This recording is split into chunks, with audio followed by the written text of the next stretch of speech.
بعد میں لوگوں نے پوچھا کیا ہوا، تو اس نے کہا کہ میرے اور نبی علیہ السلام کے درمیان ایک بہت بڑی کھائی حائل میں نے دیکھی، اور ایک میں نے پروں والی بڑی عجیب و غریب شکل کی مخلوق دیکھی، اور مجھے لگتا تھا میں ایک قدم آگے بڑھا تو یہ میرے تکہ بوٹی کر دے گی۔ یہ حدیث بخاری میں بھی ہے، مسلم میں بھی۔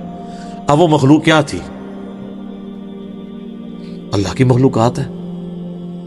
دوزخ کے اندر اللہ تعالیٰ نے جو انسانوں کے اوپر مخلوقات مسلط کرنی ہے، وہ سمجھانے کے لیے نا کہ وہ اللہ تعالیٰ فرماتا ہے کہ وہ اونٹ زرد اونٹوں کی مانند جو ہے وہ شعلے ہوں گے، پھر اژدہا کا ذکر موجود ہے، سانپوں کا ذکر موجود ہے بخاری مسلم کے اندر۔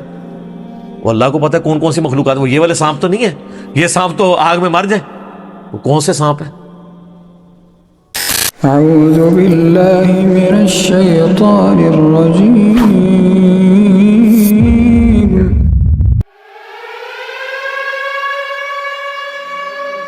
ایلینز کا اس طریقے سے ذکر تو قرآن و حدیث میں کہیں نہیں آیا جی۔ قرآن و سنت میں 3 طرح کی مخلوقات کا ذکر ہے، سورۃ الحجر میں، سورہ الرحمن کے اندر، اور کئی صورتوں میں جنوں اور انسانوں کا ذکر ہے۔ بلکہ سورہ رحمان میں تو 31 ٹائمز اللہ تعالیٰ نے ان دونوں گروہوں کو ایڈریس کیا ہے، فَبِأَيِّ آلَاءِ رَبِّكُمَا تُكَذِّبَانِ، اے دو بھاری گروہ ہو، تم اپنے رب کی کس کس نعمت کو جھٹلاؤ گے اور کس کس قدرت کی نشانی کو جھٹلاؤ گے؟ کیونکہ دوزخ کی آیات میں آپ نعمت کا ترجمہ تو نہیں کریں گے نا، آلہ ویسے بھی کہتے ہیں قدرت کی نشانی۔ اس میں بھی آتا ہے نا، خلق الانسان من صلصال کالفخار، ہم نے انسانوں کو پیدا کیا کھنکھناتی ہوئی خشک مٹی سے، وخلق الجان من مارج من نار، اور جنوں کو پیدا کیا ہے آگ کی لپٹ سے، اور آگ میں بھی فلیم کے جو اوپر والا ان سین فلیم ہوتا ہے۔ آپ اگر آگ روشن کریں نا، ایک موم بتی بھی جلائیں، ایک فلیم آپ کو یلو کلر کا نظر آ رہا ہے، ایک اس کے اوپر بھی ہلکا سا آپ کو یوں ہلتا ہوا ٹرانسپیرنٹ آر پار جس کے نظر آتا ہے، اس فلیم سے جن پیدا ہوئے ہیں، اس لیے جنات آپ کو نظر بھی نہیں آتے۔ اور سورۃ الحجر میں آیا کہ جنوں کو ہم نے انسانوں سے بھی پہلے پیدا کیا تھا۔ اور مسلم شریف میں حدیث ہے کہ اللہ تعالیٰ نے انسانوں کو مٹی سے، جنات کو آگ سے، اور فرشتوں کو نور سے پیدا کیا۔ تو یہ 3 ذی شعور مخلوقات کا ذکر آتا ہے جن میں عقل ہے، جو اپنی مرضی سے کام کرتی ہیں۔ ان میں فرشتوں کی ایکسیپشن ہے کہ مرضی سے صرف وہی کام کرتی ہیں جو اللہ ان کو دیتا ہے، دوسرا نہیں۔ لیکن جن اور انسانوں کے پاس اختیار ہے، چاہے تو برائی کا راستہ اختیار کریں، خواہ وہ اچھائی کا راستہ اختیار کریں، وہ اللہ نے ان کو اختیار دیا ہے۔ پکڑ آخرت میں ہوگی پھر۔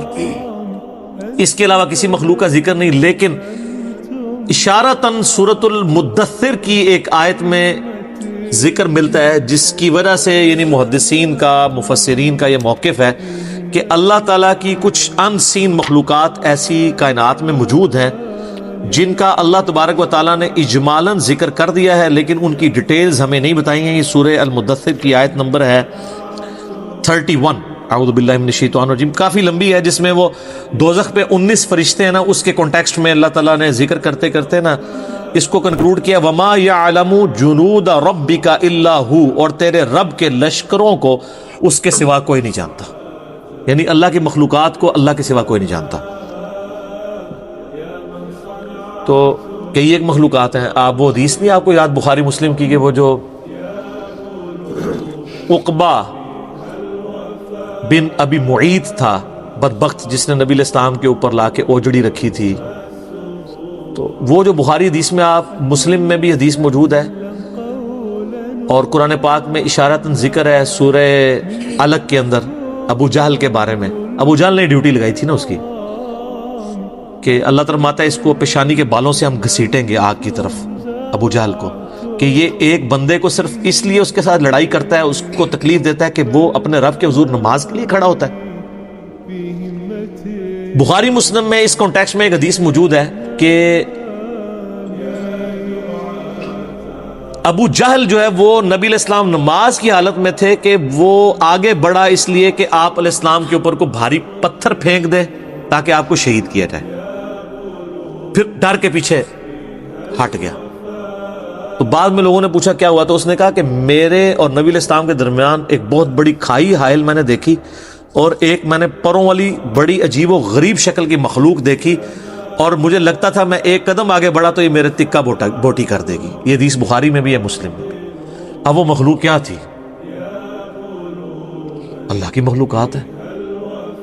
دوزخ کے اندر اللہ تعالیٰ نے جو انسانوں کے اوپر مخلوقات مسلط کرنی ہے وہ سمجھانے کے لیے نا کہ وہ اللہ تعالیٰ فرماتا ہے کہ وہ اونٹ زرد اونٹوں کی مانند جو ہے وہ شعلے ہوں گے. پھر اژدہا کا ذکر موجود ہے, سانپوں کا ذکر موجود ہے بخاری مسلم کے اندر.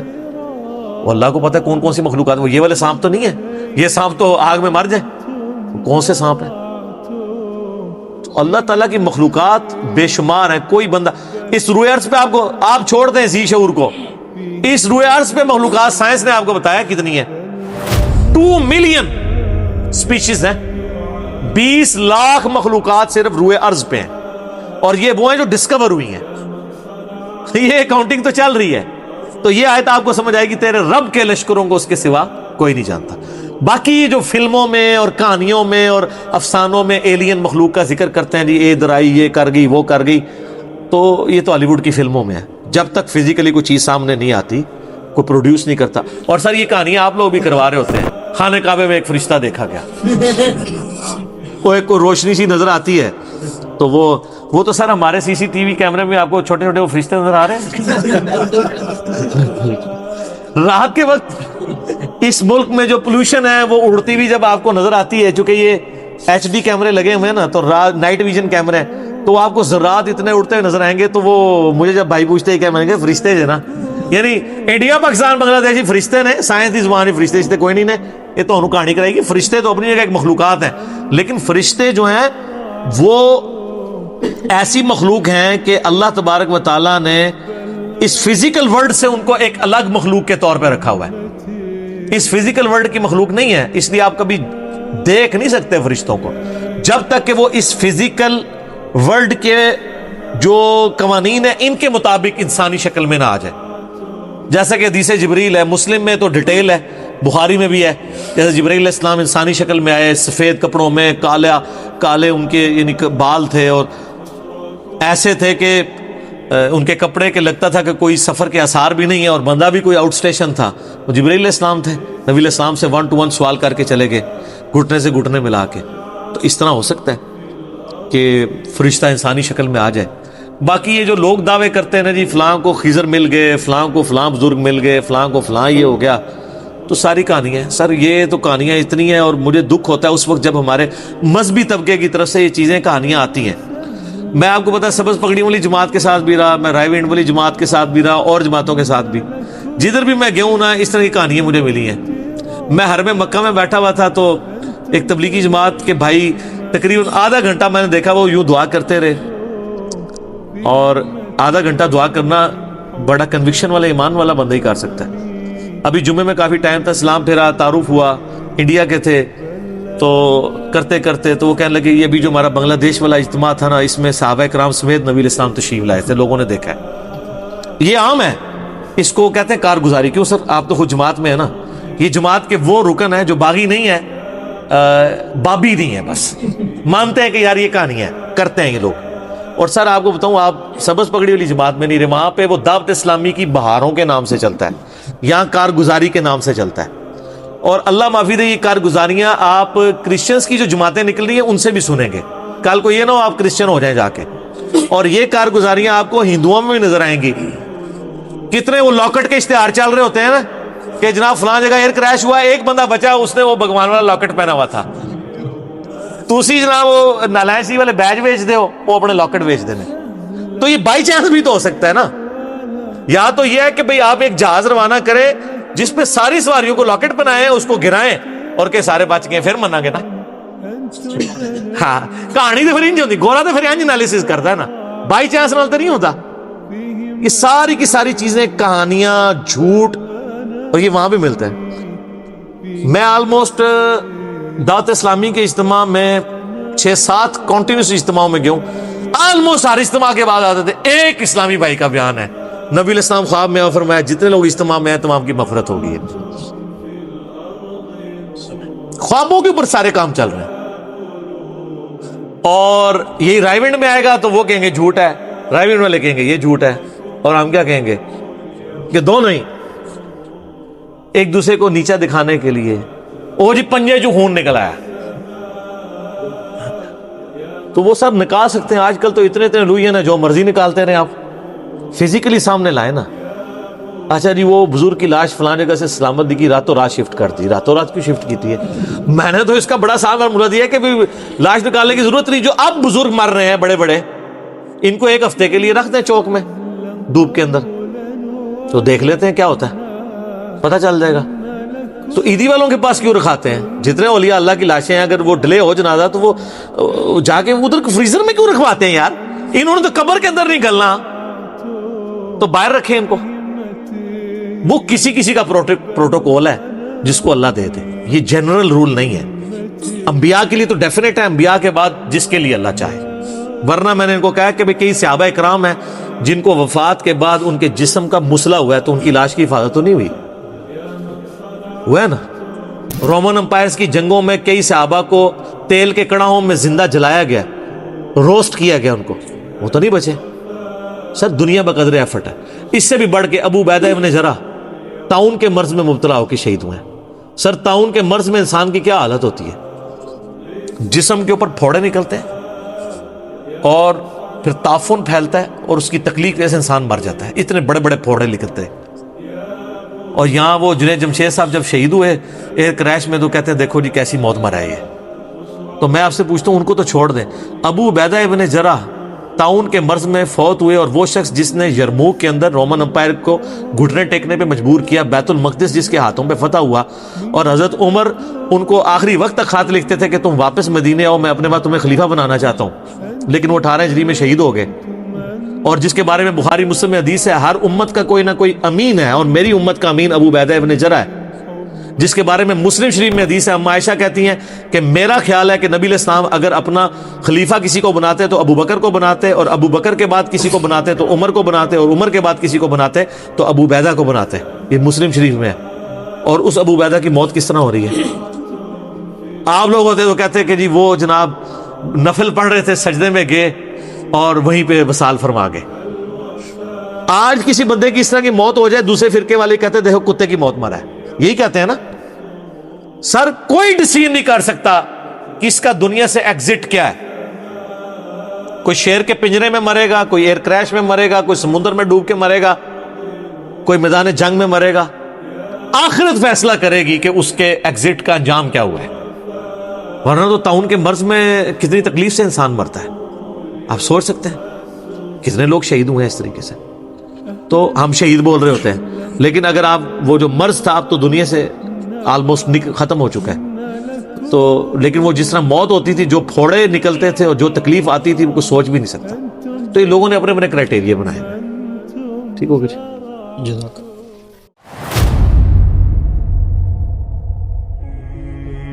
یہ میرے بھائی ایک فزیکل فینومینا آف نیچر ہے جو وادی جن کی شکل میں آپ کو نظر آ رہا ہے. اور یہ وادی جن صرف مدینہ شریف میں نہیں ہے, مدینہ شریف سے تھوڑے فاصلے پہ, بلکہ یہ دنیا میں درجنوں جگہ ہیں. اور اس کے لیے ٹرم یوز ہوتی ہے میگنیٹک ہلز یا گریوٹی ہلز.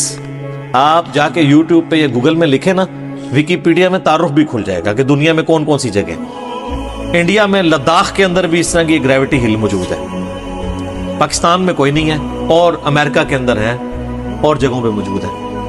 ان کو کہا جاتا ہے میگنیٹک ہلز یا گریوٹی ہلز. یہ فزیکل فینومینا آف نیچر ہے. اب فزیکل فینومینا آف نیچر تو یہ ہے کہ چیزیں ہمیشہ اونچائی سے نیچے کی طرف آتی ہیں, جو نیوٹنز لا بھی ہے. اور جب کوئی چیز سلوپ کے اوپر آ رہی ہوتی ہے تو اس کے لیے آپ ایم جی سائن تھیٹا کے ذریعے اسے کیلکولیٹ کرتے ہیں کس فورس کے ساتھ وہ نیچے آ رہی ہے انڈر گریوٹی. تو یہ وادی جن میں اب چکر یہ ہے, اس طرح کی جتنی میگنیٹک ہلز ہیں نا, وہ کہتے ہیں یہ دیکھیں جی گریوٹی کے اپوزٹ. وہ آپ واقعی وہاں پہ چلے جائیں تو آپ کو لگے گا کہ وہ جیسے کہ یہاں چڑھائی سے کوئی چیز چھوڑے نا تو نیچے آتی ہے نا انڈر گریوٹی, وہاں چڑھائی کے اوپر چڑھنا شروع کر دیتی ہے. پانی ڈالیں تو اوپر جائے گا, گاڑی نیوٹرل کر دیں اوپر چڑھنا شروع ہو جائے گی. کوئی بھی رول کرنے والی چیز آپ چھوڑیں گے تو آٹومیٹکلی اوپر چڑھنا شروع ہو جائے گی. تو کہتے ہیں ادھر کوئی جنات کا اثر ہے, کوئی اسے معجزہ کہتا ہے, کوئی کرامت کہتا ہے, کوئی کچھ بناتا ہے. حالانکہ اس کو چیک کرنے کا بڑا آسان طریقہ ہے, جو میں ہر چیز میں کہتا ہوں کہ فیتا مار کے دیکھ لو. کسی جگہ کی اونچائی اور چڑھائی کو چیک کرنے کے لیے کون سا انسٹرومنٹ یوز ہوتا ہے؟ کیوں نہیں ندیم بھائی ٹھیکیدار صاحب؟ اگر آپ نے چیک کرنا ہو کہ یہ جگہ اونچی ہے یہ، تو آپ وہ کون سا انسٹرومنٹ یوز کرتے ہیں؟ لیول. لیول جھوٹ نہیں مارتا. لیول آپ کو بتا دے گا اگر تو وہ ببل اس طرف ہے تو وہ سائڈ اونچی ہوگی، اس طرف ہے تو یہ اونچی ہوگی. اس طریقے سے آپ کئی بار دیوار بالکل آپ کو سیدھی نظر آ رہی تھی، لیکن جیسے ہی وہ سال لگائے نا تو پتہ لگتا ہے ٹیڑھی ہے. اس لیے ہم مستری ہوں، جب بھی میں دیواروں کے اندر میں کہتی جو مرضی ہو جائے، انسٹرومنٹ ہے. بعض اوقات علاقے کے خد و خال ایسے ہوتے ہیں آپ بالکل چیز سیدھی کر کے لگا رہے ہوتے ہیں، لیکن بعض اوقات وہ اوپر والا لینٹر جو ہے نا وہ ٹیڑھا ہوتا ہے. لینٹر کے ساتھ ملائیں تو چیز ٹیڑھی ہو جاتی ہے، لیول کے ساتھ کریں تو لینٹر ٹیڑھا نظر آ رہا ہوتا ہے. اگر وہ لینٹر ہی ٹیڑھا ہوگا تو آپ جب اس کے اوپر والی دیوار کے ایج کے ساتھ چیز ملائیں گے تو وہ ٹیڑھی لگے گی.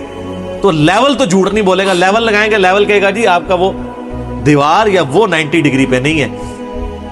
تو سر ان ساری گریوٹی ہلز پہ، یہ وادی جن والے ہو تسی بھی سن لو جو مدینہ اور مکے میں رہ رہے ہو، ایک لیول خرید کے اگر 300 روپے کا آپ کا ایمان ٹھیک ہو جاتا ہے نا، ایک لیول خریدیں آپ، وادی جن میں چلے جائیں اور وہاں جا کے آپ لیول رکھیں. جیسے ہی آپ لیول رکھیں گے تو آپ کو اندازہ ہوگا کہ وہ جس طرف آپ کو چڑھائی نظر آ رہی تھی نا وہ جگہ نیچی ہے، اور جو آپ کو ڈھلوان نظر آ رہی تھی وہ جگہ اونچی ہے، لیکن وہ نظر کے دھوکے کی وجہ سے ایسے نظر آ رہی ہوتی ہے.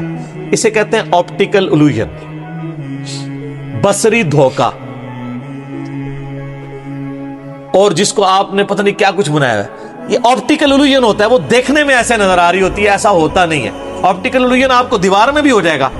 کئی بار دیوار بالکل سیدھی نظر آ رہی ہے، آپ سال لگائیں تو ٹیڑھی ہوگی، کیونکہ وہاں کے جو حالات واقعات ہیں نا اس کے ساتھ وہ سیدھی ہوگی، لیکن گریوٹی کے ساتھ وہ ٹیڑھی ہوگی. اس چیز کو نا ایک سائنٹسٹ تھا ایمز نام کا، AEM، ایمز روم. آپ جا کے گوگل پہ لکھیں، یوٹیوب پہ. تو ایمز نے 1946 میں نا کچھ کمرے ڈیزائن کیے تھے ایسے، وہ بڑے آسان ہیں.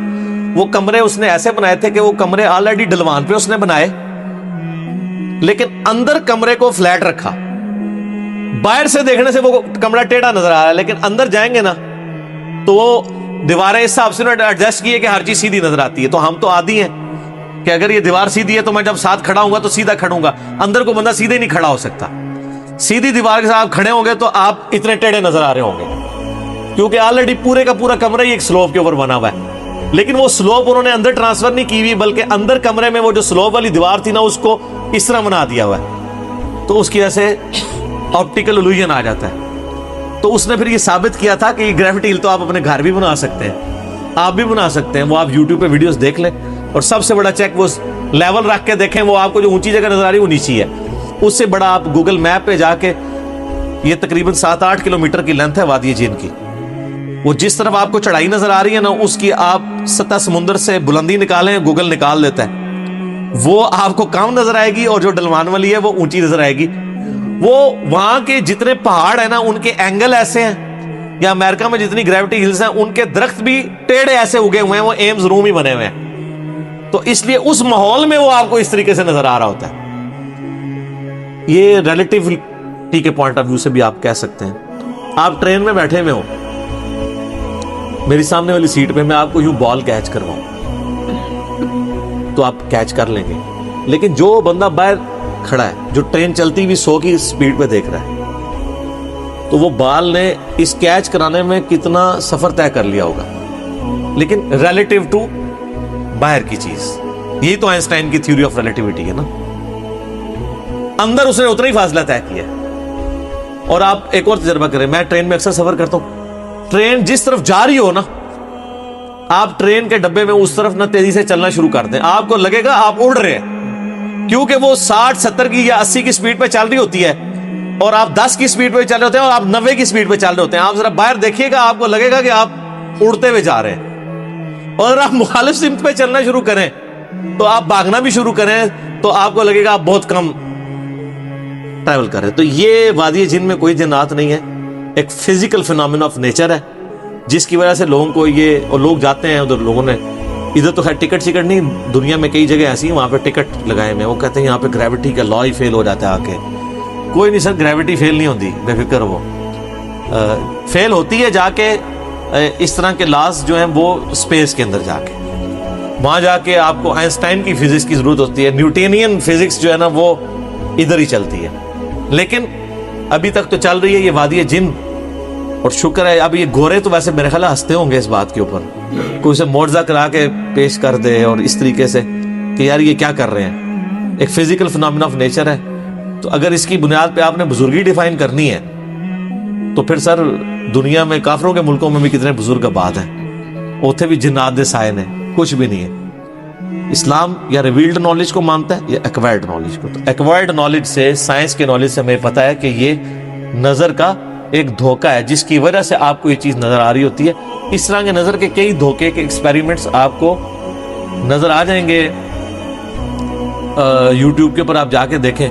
اچھا آپ اسی طریقے سے دیکھیں کہ آپ پانی میں کوئی چیز ڈبوئیں نا، تو آپ کو پتہ ہے پینسل یا کوئی اور بھی چیز ڈبوئیں، آپ ایگزیکٹ اسے لوکیٹ نہیں کر پاتے. جیسے ہی وہ پانی کے اندر جاتی ہے نا، اس کی جو ہے نا وہ نظر آنے کی اورینٹیشن ڈفرنٹ نظر آتی ہے آپ کو، کیونکہ پانی کے اندر جاتے ہی وہ انعطاف والا پروسیس ہوتا ہے، اس کی وجہ سے وہ ڈفرنٹ آپ کو نظر آتی ہے. تو وہ آپٹیکل ایلیوژن ہوتا ہے، ایکچولی ایسا نہیں ہوتا.